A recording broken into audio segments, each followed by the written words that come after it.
Well, hello, my name's Louise Savage. Welcome to my channel, Louise Savage Muses. Today I'm going to discuss novels that have been influenced by Homer's Iliad.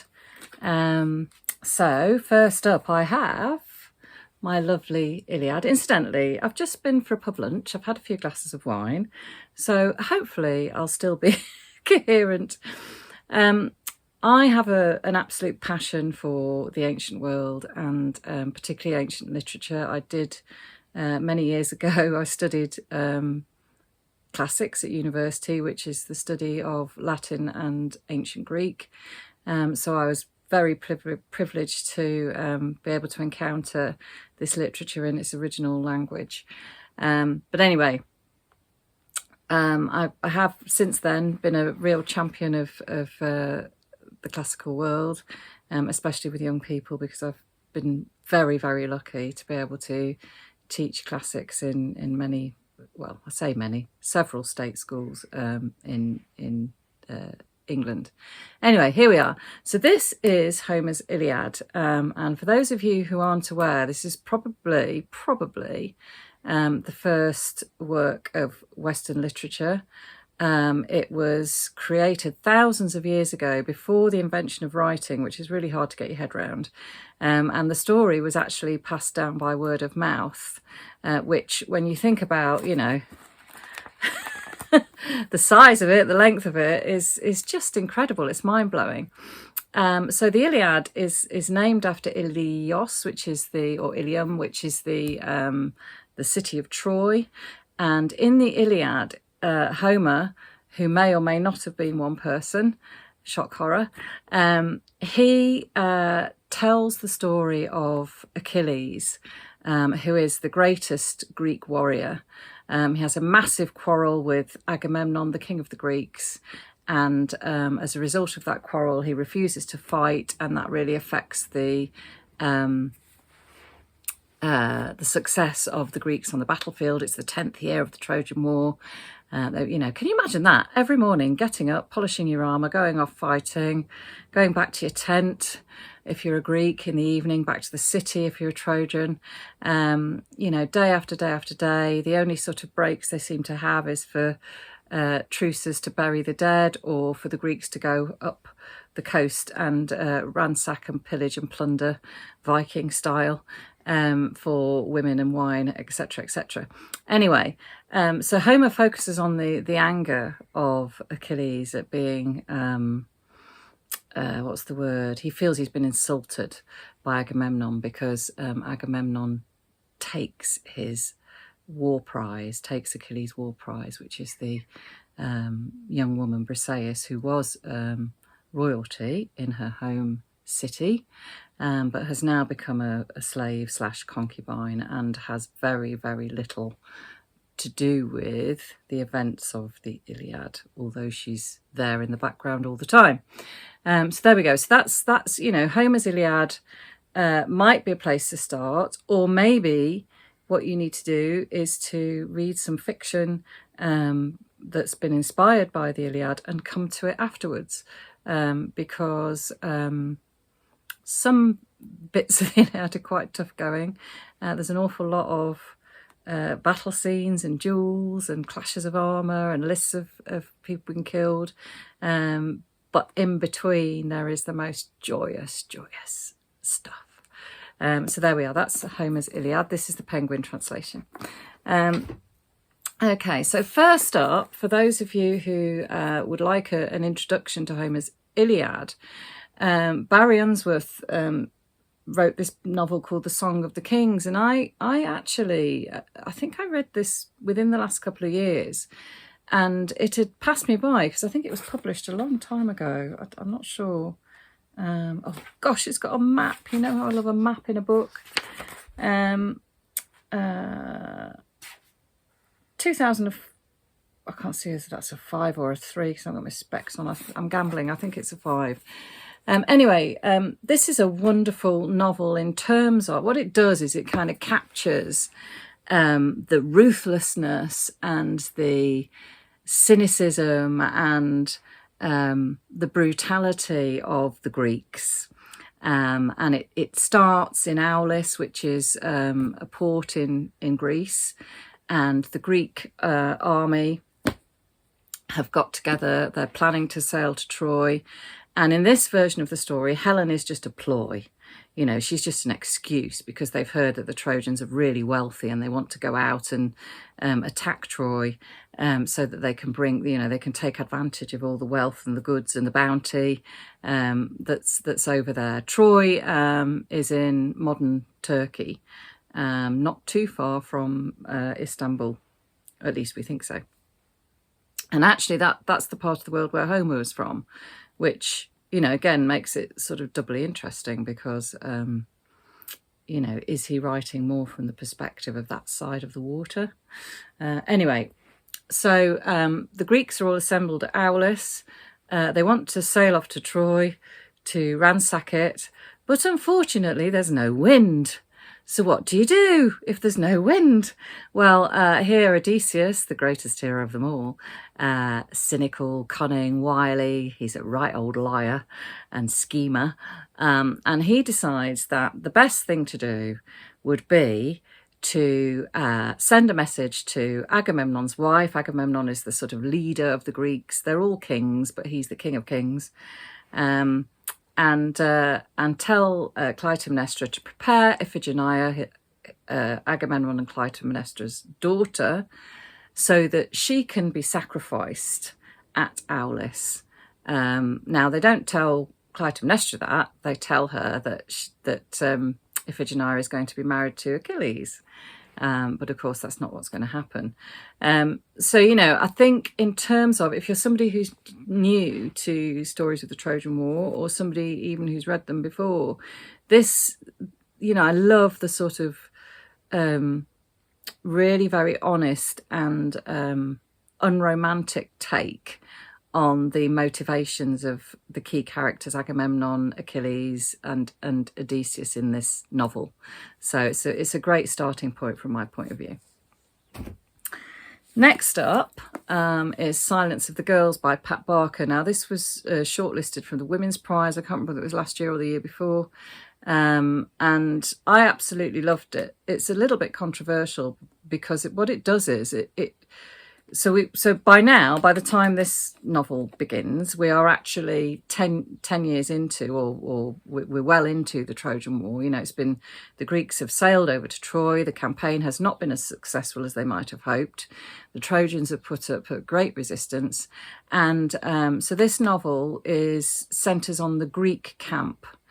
So the Greeks are camped by the shore. They've got all their ships sort of lined up, and each contingent has their, you know, their slaves and their servants and just their slaves, and all their men in a particular area. So Achilles is encamped with his men. They are called the Myrmidons, which is the ancient Greek word for ants. I love that.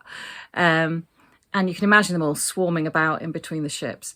So, and this novel focuses on, it gives a voice to Briseis, the young woman who is the cause, not deliberately, but because she's a kind of pawn in all of this. She's really just a material good to these men. And so it focuses on her and her perspective. So she was once, you know, living in a palace, or at least the Homeric equivalent, which would probably be just a slightly more substantial house than everybody else's. And she's been captured. She's a war captive, and she is now living as a concubine with Achilles. And what I loved about this novel was the way that the manipulation of her becomes very clear, because she's what Agamemnon and Achilles apparently are fighting over. But I loved the portrayal of Achilles. You know, his anger and his passion comes through really strongly in this. He's definitely much more my version of Achilles than perhaps the version in The Song of Achilles by Madeline Miller. And you know, that's just a personal thing. You know, we all invent these characters in our heads, don't we, or reinvent them as we're reading novels. I loved that. I really, really loved the portrayal of Achilles' relationship with his mother, who is a sea goddess, Thetis. And every so often he goes down to the sea and he sort of communes with his mother. And, you know, so his relationship with the sea, I thought in this novel was really interesting. And also the way that Briseis is passed from pillar Achilles to post Agamemnon. And, you know, the sense that when you're a captive in war, there's a terrible fate, but there's also even worse fates that can overtake you. So, yeah, very, very emotive, very stirring version, I think, of the effects of war on the conquered. Yeah, really loved it. Now, Adele Geras, who, again, I'm a fan of her writing, and she wrote this novel called Troy, I don't know, quite some time ago now. It's actually sold as a YA novel, but I would contend with that again, because what's wonderful about it is that it goes into whereas Pat Barker was looking at it from the Greek perspective, what Adele Geras does is she looks at it from the perspective of the people trapped within Troy. And in particular, this focuses on two young women, two sisters. And these two sisters, one's called Xanthe. I can't remember the name of the other. It begins with M, I know that, but I can't remember her name. But anyway, Xanthe works in what's called the Blood Room. So she's dealing with all the casualties of these Trojans who are being defeated on the battle scene on a sort of daily basis. And every time a new one arrives, she kind of dreads it because it's another young man or older man or, you know, man that she's looked up to who's injured. So she's sort of seeing things from that point of view.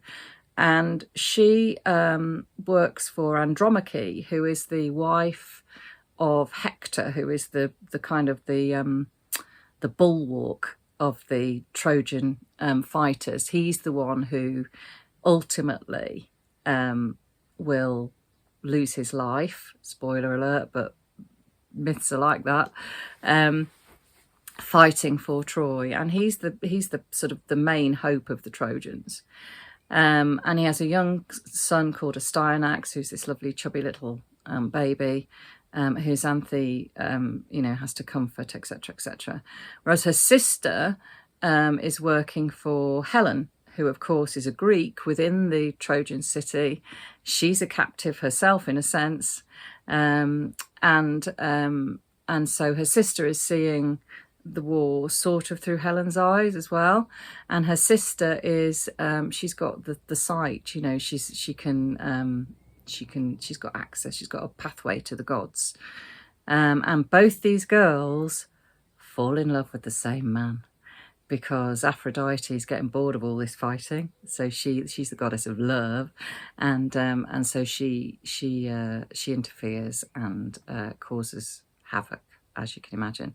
So yeah, I think this is a really gripping read. Highly recommended.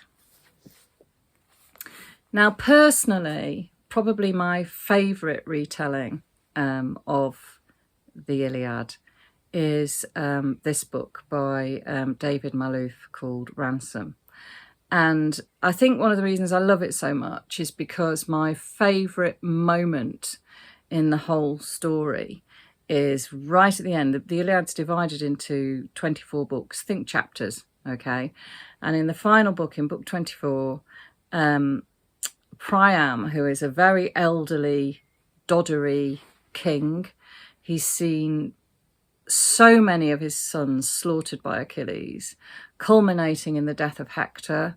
Achilles has been spent days dragging Hector's body. What he's done is he's drilled holes behind his ankles and attached leather thongs and tied those to the back of his chariot.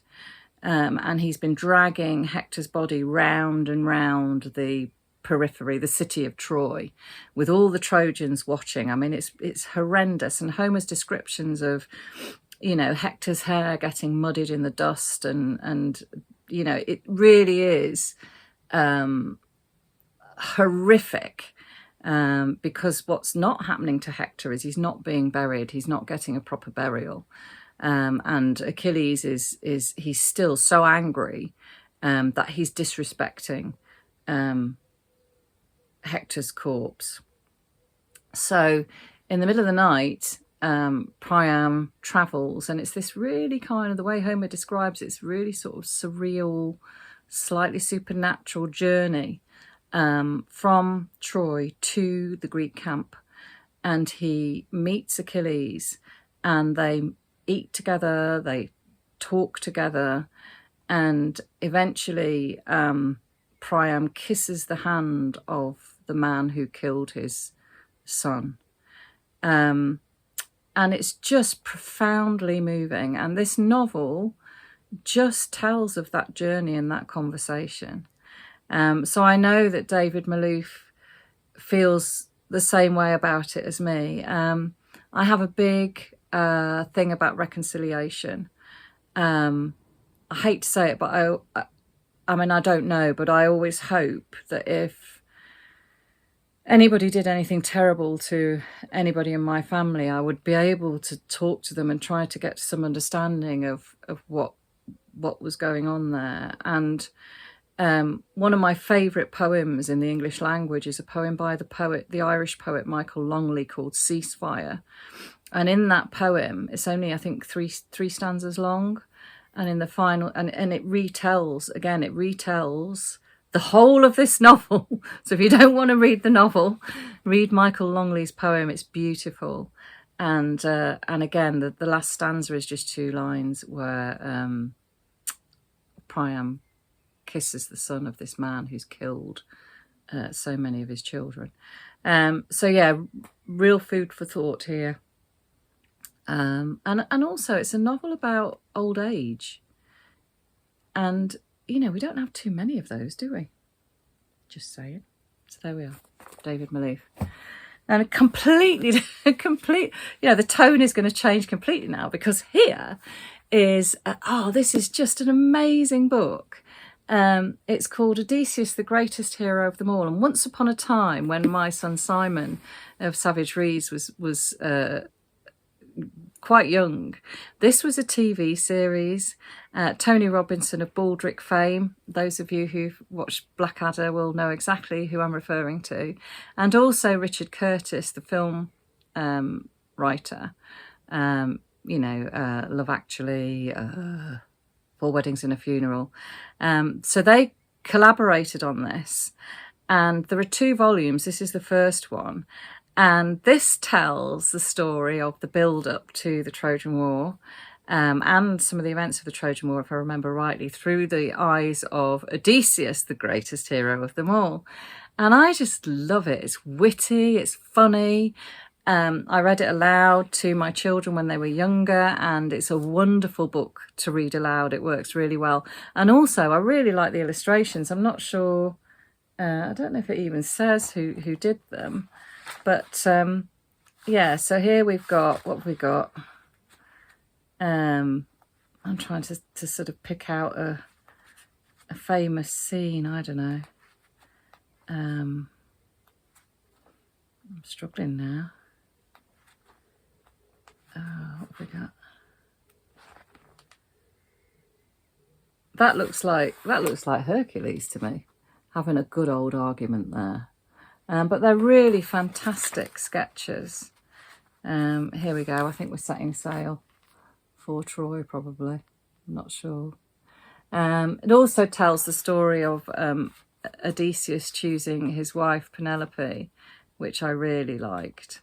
Here he is, climbing up to visit her in her room. A little bit Romeo and Juliet styly.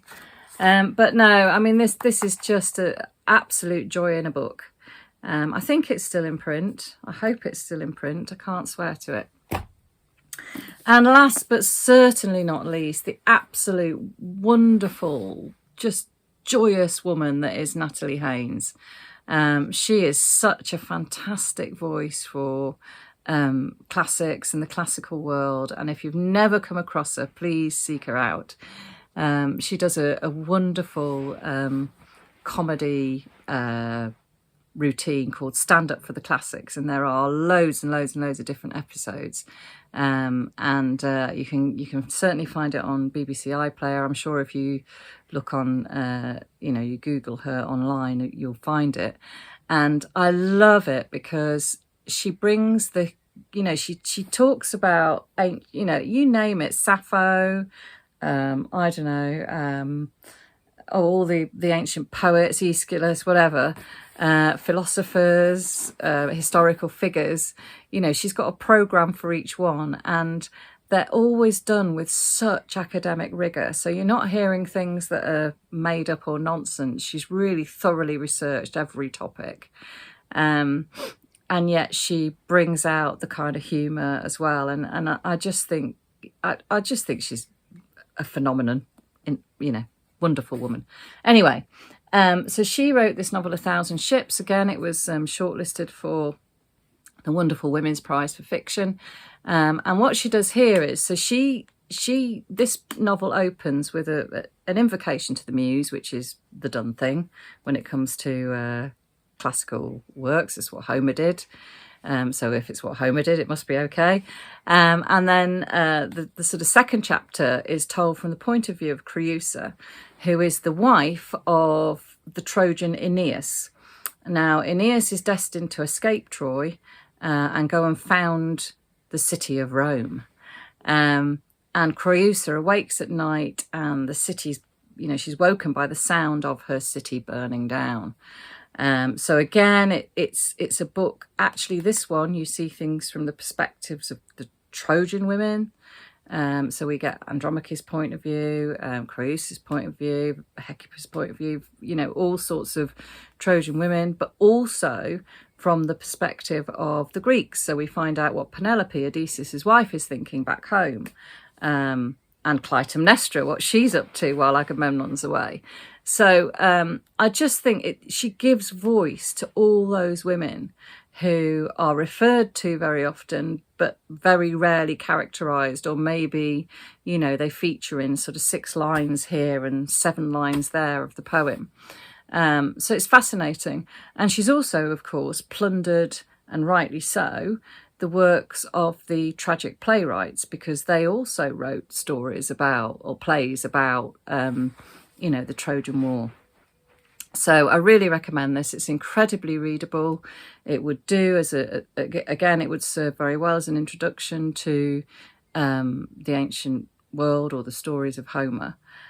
So there we are. They are my recommendations. If you're interested in reading fiction that has sprung from Homer's epic, which was written, well, it wasn't written, it was first spoken, created, devised, whatever the right word is, probably somewhere between, in the region of 3,000 years ago. Nobody really knows. And if they tell you they do, they're not telling the truth. Anyway, hope you enjoyed that. I enjoyed it. As you can probably tell, I talking about classics just sets me on fire. So there we are. Take care. Have a lovely week, and hopefully speak to you again soon. Bye.